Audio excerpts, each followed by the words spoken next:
Have you ever noticed that the loudest endings are rarely the final ones? The arguments, the emotional confrontations, the dramatic ultimatums, the angry messages, the tears, the explanations. Most people assume these moments signal the end of a relationship, but often they don't, because when people still argue, they still hope. When they still explain, they still believe they can be understood. When they still defend themselves, they still care what the other person thinks. The real ending usually arrives much later, quietly, almost invisibly, and nowhere is this more true than with empaths. Because an empath's final goodbye is rarely dramatic. It rarely arrives with a grand speech. It rarely includes revenge, or public announcements, or emotional explosions. In fact, one of the most confusing experiences for many people is realizing that the empath they thought would never leave has already emotionally walked away. And by the time they notice, it's often too late. Because empaths don't usually leave after the first disappointment, or the second, or the 10th. They stay, they understand, they forgive, they rationalize, they give people the benefit of the doubt, again and again and again. This is one of the most beautiful qualities an empath possesses. And unfortunately, it is also one of the qualities most frequently taken for granted. Because while other people may leave quickly, empaths often stay long after the relationship has become painful, long after the respect has disappeared, long after reciprocity has vanished, long after their needs have been ignored. Why? Because empaths naturally see potential. They see possibilities. They see wounds behind behavior. They see pain behind anger, fear behind control, insecurity behind arrogance. And because they see these things, they often remain hopeful. Hopeful that understanding will create change. Hopeful that patience will create growth. Hopeful that love will eventually heal what is broken. Sometimes that hope is rewarded. Sometimes people do change. Sometimes relationships become healthier, but not always. And that's where the story becomes complicated, because many people misunderstand what finally causes an empath to leave. They assume it's one major event, one enormous betrayal, one devastating argument, one final act of disrespect. Occasionally that's true, but more often something else happens, something slower, something quieter. The empath doesn't leave because of one moment. They leave because of 1,000 moments. Tiny disappointments, small betrayals, repeated dismissals, broken promises, unacknowledged sacrifices. The relationship begins creating emotional debt, and while the empath keeps giving, the balance never changes. At first, they don't notice, or perhaps they notice but choose patience. After all, everyone struggles. Everyone makes mistakes. Everyone has flaws. The empath understands this, maybe more than anyone. So they continue investing, continue supporting, continue believing. But over time, a subtle shift begins occurring. The empath starts feeling tired, not physically, emotionally, a kind of exhaustion that sleep cannot fix, a kind of exhaustion created by constantly giving more than you receive. At first, they may not even recognize what's happening. They simply feel drained. Conversations feel heavier. Interactions feel more difficult. Responsibilities feel larger. The joy they once felt begins disappearing. And this is where many relationships reach a crossroads, because emotional exhaustion creates awareness. Awareness creates questions, and questions create clarity. The empath begins asking things they avoided asking before. Why am I always the one reaching out? Why am I always the one apologizing? Why am I always the one understanding? Why am I always the one adjusting? Why does this relationship feel so one-sided? These questions can be uncomfortable, because once you see a pattern, it's difficult to unsee it. And for many empaths, seeing the pattern changes everything, not immediately, but gradually. The interesting thing about empaths is that they rarely stop caring overnight. Their feelings don't disappear suddenly. Instead, something else happens. They begin observing, watching, listening, paying attention, noticing things they overlooked before. The excuses stop sounding convincing. The promises stop sounding meaningful. The apologies stop feeling genuine. Not because the empath has become cynical, because reality has become impossible to ignore. And reality can be powerful, especially when it challenges beliefs we've held for years. One of the most misunderstood stages of an empath's goodbye is the stage that comes before leaving, the stage where they become quieter. Many people mistake this silence for contentment. They assume everything is fine. The arguments have decreased. The complaints have disappeared. The emotional discussions have stopped. From the outside, it may even look like improvement, but often the opposite is happening. The empath isn't becoming more satisfied, they're becoming more detached because something important has changed. They've stopped trying to convince, stopped trying to fix, stopped trying to explain, stopped trying to save the relationship alone. This stage is incredibly significant because effort is often the last thing to disappear. People usually stop fighting for a relationship before they stop caring about it entirely. And when effort fades, a deeper shift is underway. Imagine watering a plant every day, giving it sunlight, attention, care, for years. Then one day you stop, not because you hate the plant, because you finally accepted that it isn't growing. That's what many empaths experience. The acceptance comes before the departure, long before. And that's why the final goodbye often appears sudden to everyone except the empath. Other people see the ending. The empath sees the journey. They remember every conversation, every disappointment, every chance they gave, every effort they made, every boundary that was ignored, every need that went unmet. They've been processing the loss for months, sometimes years, while everyone else remained unaware. This is why the final goodbye can seem so calm, so composed, so quiet. The grieving already happened. The tears already happened. The confusion already happened. The internal struggle already happened. By the time the empath leaves, much of the emotional processing has already been completed. And this confuses people, because society teaches us that strong emotions accompany endings. But the empath's ending often looks different. It looks like peace. Not because they never cared, because they cared for too long. One of the reasons this silent goodbye is so powerful is that it represents a shift in identity. For years, many empaths define themselves through loyalty, patience, understanding, sacrifice. They become the person who stays, the person who gives one more chance, the person who believes things can improve. Walking away requires challenging that identity. It requires recognizing that loyalty without reciprocity becomes self-neglect, that understanding without boundaries becomes self-sacrifice, that patience without change becomes stagnation. These realizations are not easy. They often arrive with guilt, doubt, fear. The empath wonders whether they're being selfish, whether they're giving up too soon, whether they're abandoning someone who needs them. These thoughts can keep people trapped for years. But eventually, another realization emerges, a realization that changes everything. The empath begins understanding that staying and suffering is not always an act of love.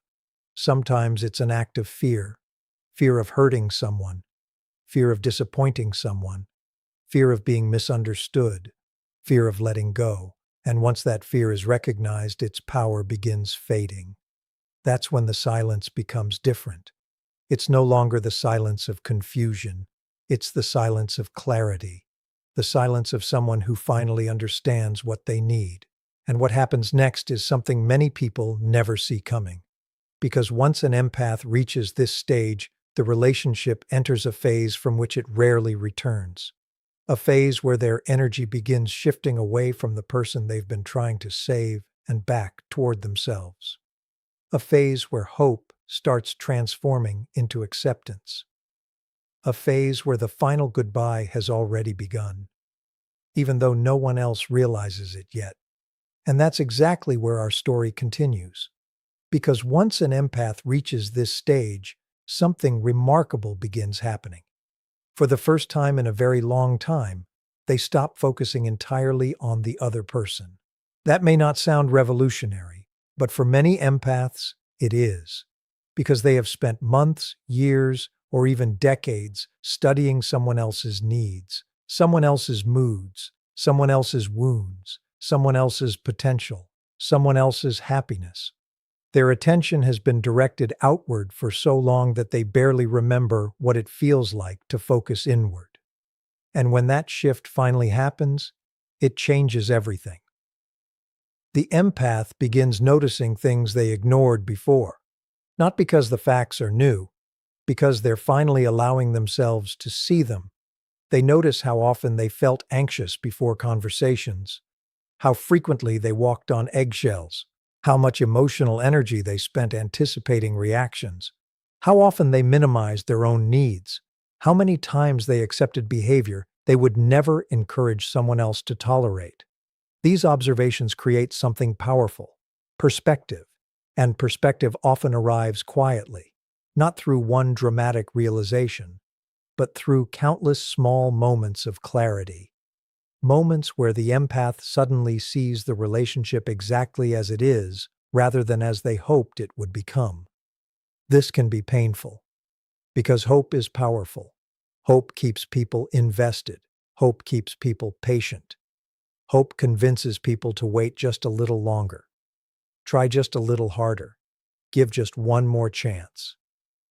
Empaths are particularly vulnerable to hope because they naturally see possibilities. They see who someone could become, who someone might become, who someone promises to become. But eventually, reality asks a difficult question. What if potential never becomes reality? What if the future you've been waiting for never arrives? What if the person you're sacrificing for has no intention of changing? Those questions are uncomfortable, but they are also liberating, because they shift attention away from fantasy and toward truth. And truth has a way of setting people free. One of the most significant changes during this stage is that the empath stops arguing with reality. For years, they may have been negotiating with it, explaining it away, defending it, justifying it, trying to reinterpret it. But eventually they become too exhausted to continue. And strangely enough, that's when peace begins appearing. Not because the situation improves, because resistance ends. The empath stops fighting what they already know, stops pretending confusion exists where clarity has already arrived, stops searching for answers they already possess. This is why the final goodbye often feels different from every previous attempt to leave. Many empaths leave and return multiple times. They create boundaries, then remove them. They distance themselves, then reconnect. They decide they're done, then offer another chance. This cycle can continue for years, but the final goodbye feels different because it isn't driven by emotion, it's driven by acceptance. The empath no longer needs evidence, no longer needs another explanation, no longer needs another promise, no longer needs another sign. They know, and once someone truly knows, everything changes. The fascinating thing is that the other person often senses this shift before understanding it. They notice something feels different. The empath seems calmer, less reactive, less invested in arguments, less interested in proving a point, less willing to engage in familiar patterns. At first, this can seem positive, but eventually, something becomes obvious. The empath is no longer fighting for the relationship, and that realization can be shocking. Because people often mistake tolerance for permanence. They assume that because someone has always stayed, they always will. They assume that because someone has forgiven before, they'll forgive forever. They assume that because someone has been patient for years, their patience has no limits. But every person has limits, even empaths, perhaps especially empaths. Because while they may tolerate more than most people, once they reach their limit, they rarely return to who they were before. That's because the final goodbye is not simply the end of a relationship. It's the end of an illusion. The illusion that they can save someone who doesn't want to be saved. The illusion that self-sacrifice will eventually create reciprocity.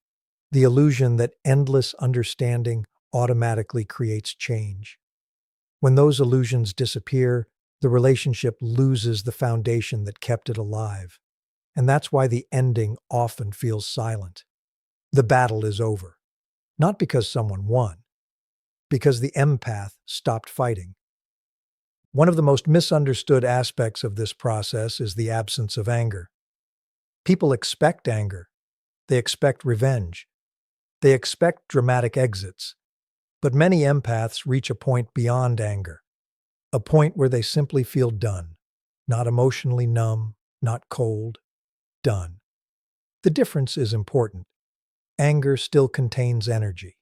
Anger still creates engagement. Anger still connects people emotionally. Being done is different. Being done means the emotional investment has ended. And when emotional investment ends, silence often follows. This silence can be deeply unsettling for the other person, especially if they're accustomed to having emotional access. For years, they may have known exactly how to get a reaction, exactly how to start an argument, exactly how to pull the empath back into old dynamics. Now those methods stop working. The empath no longer responds the same way. The familiar emotional doors have closed. And for many people, that closure feels shocking. Not because they lost control, because they lost certainty. They can no longer predict the empath, and unpredictability creates discomfort. This is why some people suddenly become attentive after years of indifference. Suddenly they want conversations. Suddenly they want explanations. Suddenly they want understanding. Suddenly they want another chance. The attention arrives because they finally recognize what is happening. The empath is leaving emotionally, not temporarily, permanently. Ironically, this is often when the person begins offering what the empath needed years earlier: validation, affection, accountability, effort. But timing matters. And by this stage, the empath has usually learned something important. Real change is measured through consistency, not urgency. Anyone can change temporarily when they're afraid of losing something. The real question is whether they would have changed without that fear. This realization protects many empaths from returning to cycles they've already outgrown, because they begin trusting patterns more than promises, actions more than words, reality more than hope. And trust in reality becomes one of the greatest gifts healing provides. As the final goodbye approaches, another transformation occurs. The empath begins reclaiming parts of themselves they lost along the way. Their energy returns, their confidence returns, their curiosity returns, their sense of possibility returns. For so long, so much emotional energy was invested in maintaining a relationship that little remained for personal growth. Now that energy becomes available again, available for dreams, goals, friendships, creativity, healing, life. And this is often when the empath realizes how much space the relationship occupied, not just physically, mentally, emotionally, spiritually. The absence of chaos creates room for peace. The absence of confusion creates room for clarity. The absence of emotional labor creates room for joy. At first, this can feel unfamiliar. Many empaths become accustomed to emotional intensity, to problem solving, to crisis management. Peace almost feels strange, but eventually it begins feeling natural. And once someone experiences genuine peace, it's difficult to return to constant turmoil. That's another reason the final goodbye remains final. The empath has experienced a different way of living, a different way of relating, a different way of existing, and they cannot unknow what they've learned. Perhaps the most beautiful part of this journey is that it teaches the empath something they may have forgotten. Their value was never dependent on how much they could endure. Their worth was never determined by how much pain they could tolerate. Their purpose was never to save everyone else at the expense of themselves. These lessons arrive through experience, through heartbreak, through disappointment, through growth. And while the journey is painful, it often leads somewhere extraordinary. Back to themselves. Because that's what the final goodbye really represents. Not abandonment, not rejection, not failure, a return to self-respect, a return to self-trust, a return to emotional freedom, a return to the parts of themselves that were buried beneath obligation and sacrifice. And that's why an empath's final goodbye is almost always silent. The loud conversations happened long before. The tears happened long before. The pleading happened long before. The explanations happened long before. By the time the final goodbye arrives, the empath has already traveled through grief, already wrestled with doubt, already questioned themselves countless times, already carried the weight of the decision. The silence is not emptiness, it's resolution. The silence is not weakness, it's certainty. The silence is not indifference, it's acceptance. And perhaps that's what makes it so powerful. Because when an empath finally says goodbye without saying much at all, they're not telling the other person who they are anymore. They're showing themselves who they've become. Someone who understands that love should not require self-abandonment. Someone who understands that compassion and boundaries can exist together. Someone who understands that loyalty should never cost their peace. And once an empath learns those lessons, the goodbye may be silent, but the transformation echoes through the rest of their life.